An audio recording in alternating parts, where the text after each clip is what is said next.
Assalamualaikum warahmatullahi wabarakatuh. Belajar dari rumah bersama Ustazah Aris.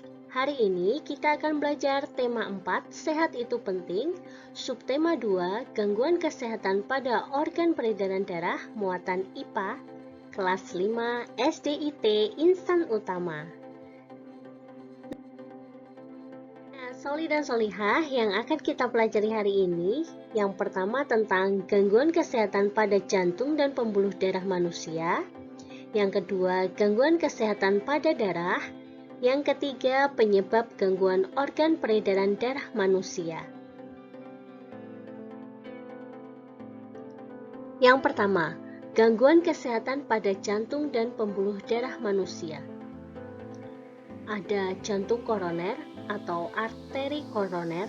Jantung koroner disebabkan adanya penyumbatan pada pembuluh darah oleh lemak dan zat kapur. Penyumbatan menyebabkan aliran darah ke jantung menjadi terhambat sehingga jantung tidak dapat bekerja dengan baik. Gejala yang sering timbul adalah cepat lelah, sesak nafas, dan nyeri. Gangguan yang selanjutnya adalah varises, pembuluh darah vena yang membengkak dan tampak menonjol di permukaan kulit berwarna keunguan. Kondisi ini disebabkan oleh adanya hambatan pada pembuluh vena dalam mengalirkan darah. Katup vena yang berfungsi mengangkut darah ke jantung tidak menutup dengan benar. Akibatnya, peningkatan tekanan membuat pembuluh darah vena menjadi besar. Penyebab varises biasanya karena terlalu lama berdiri atau faktor keturunan.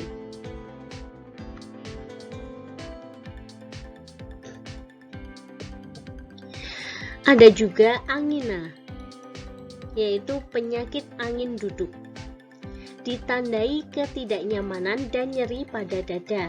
Hal ini disebabkan kurangnya pasokan darah atau suplai oksigen pada otot jantung dan komplikasi yang disebabkan oleh penyempitan pembuluh darah. Angina sering dianggap sebagai tanda peringatan pertama serangan jantung yang akan datang. Jadi, sesegera mungkin menghubungi dokter untuk mendapatkan penanganan yang tepat. Hipertensi, yaitu tekanan darah tinggi, menyebabkan jantung bekerja lebih keras untuk memompa darah. Hal ini terjadi karena tekanan darah pada pembuluh arteri meningkat. Jika dibiarkan tanpa pengobatan, hipertensi dapat menyebabkan komplikasi seperti serangan jantung, stroke, atau bahkan gagal ginjal.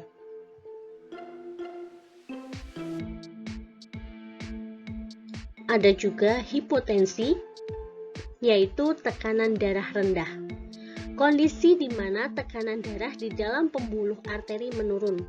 Tekanan darah berada di bawah 90/60, sementara tekanan darah normal kurang lebih adalah 120/80. Ada juga aterosklerosis, yaitu penyempitan atau pengerasan pembuluh darah. Disebabkan karena adanya penumpukan lemak, kolesterol, dan zat sisa lainnya di dinding pembuluh darah arteri. Kondisi ini lambat laun dapat menyumbat aliran darah, yang pada akhirnya meningkatkan resiko serangan jantung dan stroke. Pembahasan yang kedua yaitu tentang gangguan kesehatan pada darah. Jantung, pembuluh darah, dan darah merupakan suatu komponen yang berperan penting dalam kehidupan manusia. Ketiga komponen ini bekerja sama membentuk sistem peredaran darah pada tubuh kita. Di antaranya, fungsi darah adalah sebagai berikut.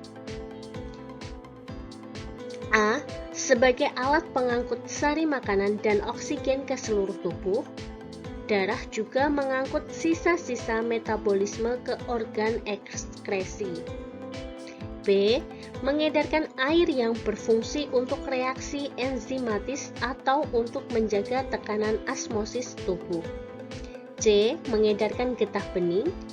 D. Menghindarkan tubuh dari infeksi, yaitu membentuk antibodi berupa sel darah putih dan sel darah pembeku. Yang E, menjaga kestabilan suhu tubuh. Dan yang terakhir adalah mengatur keseimbangan asam basa atau pH.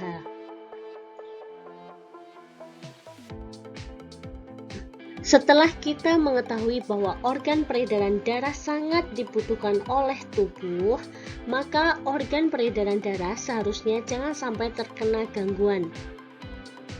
Gangguan pada organ peredaran darah manusia akan mengganggu kerja organ tubuh lain. Gangguan kesehatan pada darah dapat disebabkan oleh dua faktor. Yang pertama, keturunan dan non-keturunan.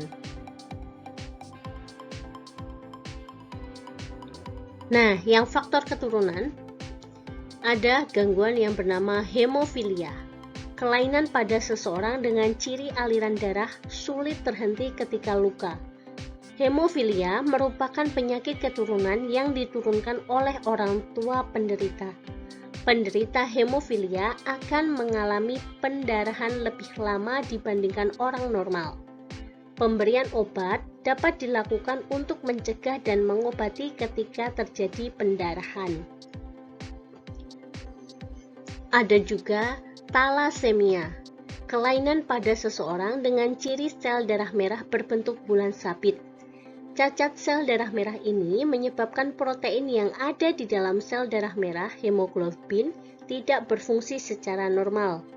Bentuk sel darah merah yang tidak beraturan menyebabkan daya ikat sel darah merah tidak terhadap oksigen dan karbon dioksida menjadi berkurang. Sel darah merah tidak dapat berfungsi dengan baik dan mudah rusak sehingga oksigen yang diangkut ke seluruh tubuh tidak cukup. Gejala talasemia adalah mudah lelah, lemas, sesak nafas, dan anemia. Gangguan yang kedua karena faktor non-keturunan. Contohnya, anemia. Kelainan karena kekurangan sel darah merah ditandai dengan rendahnya kadar hemoglobin dalam darah. Penyebab anemia adalah makan makanan yang kurang mengandung zat besi, pendarahan hebat, atau gangguan pembuatan sel darah merah pada tulang. Ciri-ciri penderitanya adalah mudah lelah, sering merasa pusing, lemas, dan wajah pucat. Pencegahan anemia dapat dilakukan dengan mengkonsumsi makanan yang banyak mengandung zat besi seperti brokoli, bayam, ikan, kacang-kacangan, dan daging sapi. Ada juga leukemia. Gangguan ini disebabkan oleh sel-sel darah putih yang memperbanyak diri tidak terkendali. Kondisi ini mengakibatkan sel darah putih memakan sel darah merah sehingga jumlah sel darah putih lebih banyak daripada sel darah merah. Akibatnya, tubuh menjadi kekurangan sel darah merah. Gangguan yang selanjutnya adalah demam berdarah. Demam berdarah ini disebabkan oleh virus. Virus ini berasal dari nyamuk Aedes aegypti. Demam berdarah merupakan infeksi virus yang menyerang trombosit atau keping darah. Infeksi virus dapat membuat jumlah trombosit dan leukosit menjadi menurun. Jika tidak segera mendapat pengobatan, penderita demam berdarah akan mengalami pendarahan yang akan mengancam jiwanya. Nah, Soli dan Solihah, pembahasan yang ketiga yaitu tentang penyebab gangguan organ peredaran darah manusia. Yang pertama, karena perilaku masyarakat atau gaya hidup. Gaya hidup yang sehat akan menunjang dan berdampak semakin meningkatnya kesehatan. Karena semakin banyak penyakit disebabkan perilaku dan gaya hidup manusia. Kebiasaan pola makan yang sehat dapat menghindarkan kita dari serangan banyak penyakit seperti penyakit jantung, darah tinggi, stroke, obesitas, dan diabetes.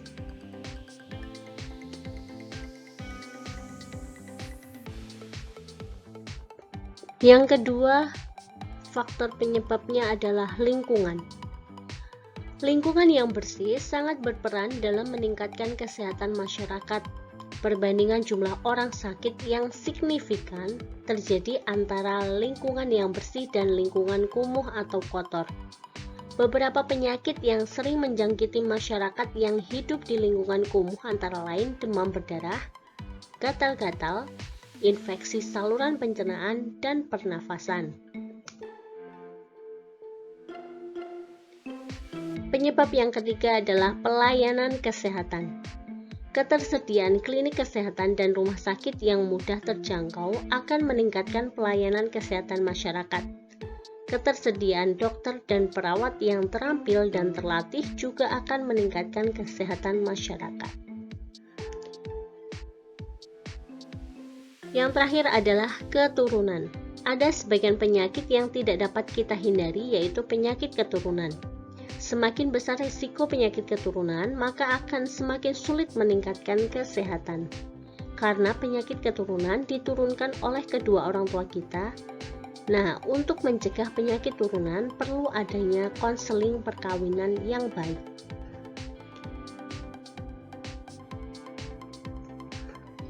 Menjaga kesehatan diri merupakan kewajiban kita terhadap diri sendiri. Ada berbagai manfaat kesehatan yang kita peroleh secara langsung. Misalnya, kita dapat melakukan kegiatan sehari-hari dengan semangat tanpa ada gangguan. Bayangkan berapa banyak tugas yang akan tertunda jika kita sakit. Oleh karena itu, jagalah kesehatan diri sendiri dengan baik. Allah Subhanahu wa Ta'ala berfirman, "Wahai orang-orang yang beriman, bertakwalah kepada Allah dan hendaklah setiap orang memperhatikan apa yang telah diperbuatnya untuk hari esok atau akhirat, dan bertakwalah kepada Allah. Sungguh Allah Maha teliti terhadap apa yang kamu kerjakan." Dalam ayat tersebut, Allah menyuruh kita memikirkan amal soleh untuk bekal di akhirat kelak. Beramal soleh tidak akan dapat dikerjakan jika diri kita tidak sehat. Kesehatan diri bermanfaat untuk menjernihkan pikiran, tindakan, dan mendorong kita untuk berbuat sesuatu yang positif. Kesehatan akan membantu kita untuk bisa beramal soleh atau melakukan kegiatan positif setiap hari. Sudahkah kalian beramal soleh hari ini? Amal soleh apakah yang sudah kamu lakukan? Nah, solih dan solihah, demikian tadi pembahasan dari Ustazah. Semoga bermanfaat. Tetap sehat, tetap semangat. Wassalamualaikum warahmatullahi wabarakatuh.